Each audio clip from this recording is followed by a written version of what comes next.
chamou Wesley Safadão de um novo ícone da corrupção.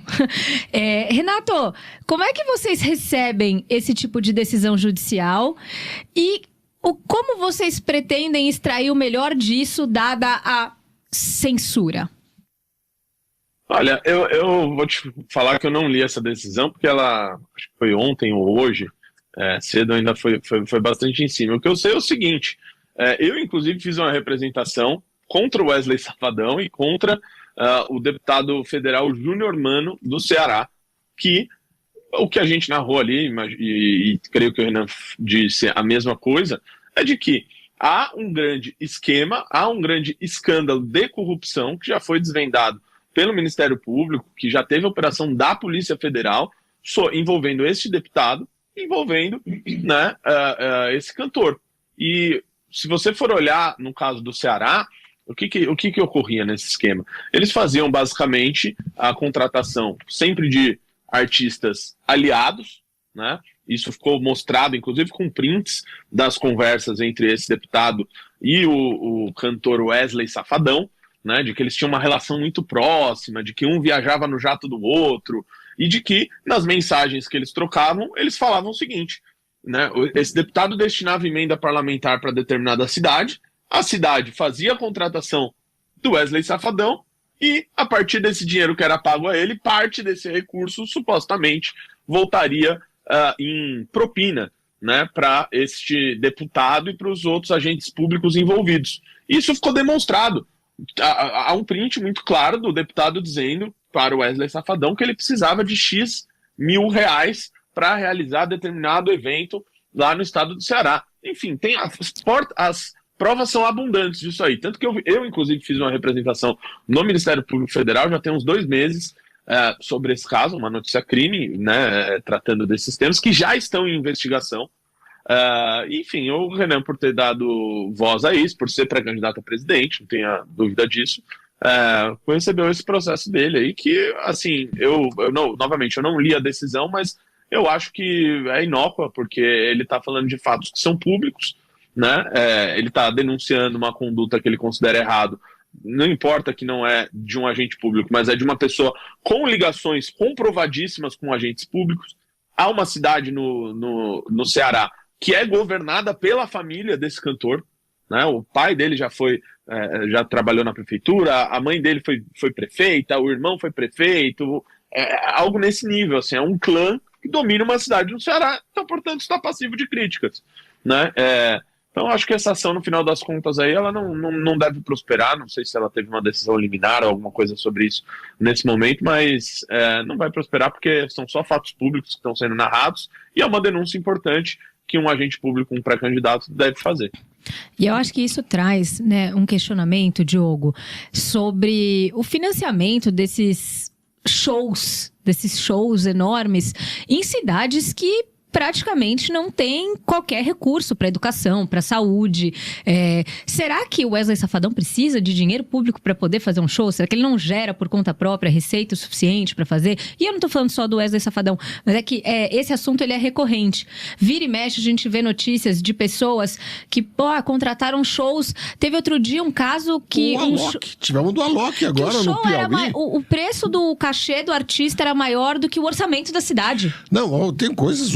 O Alok foi agora nessa semana, a empresa Áurea Shows, alguma coisa assim, não me lembro exatamente o nome, ligada diretamente a ele, foi contratada para organizar todo o evento por 1.800.000.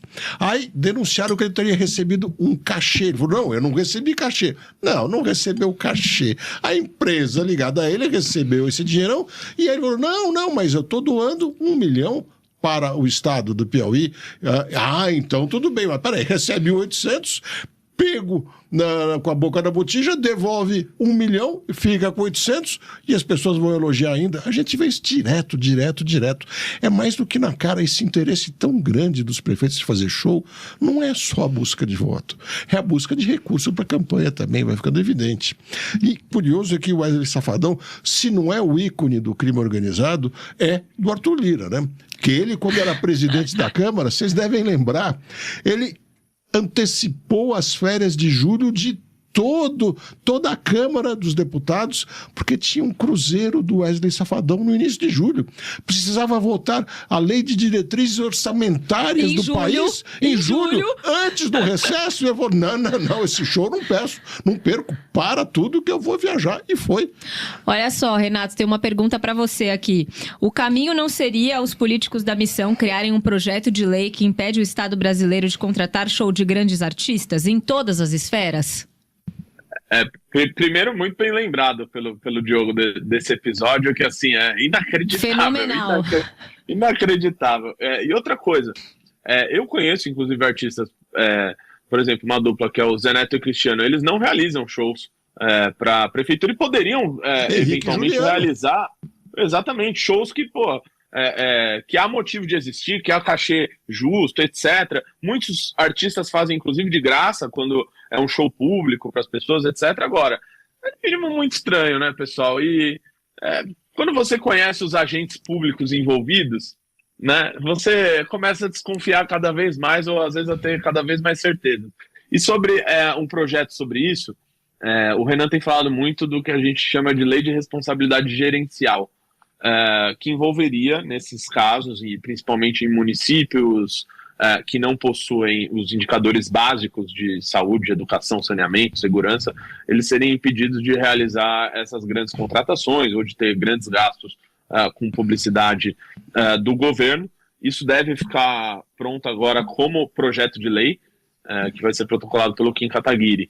Mas já é uma proposta nossa que a gente tem defendido, debateu essa proposta no Livro Amarelo, e, enfim, eu acho que é um mecanismo interessante aí de você, enfim, de você acabar com essa farra aí que ocorre em muitos municípios.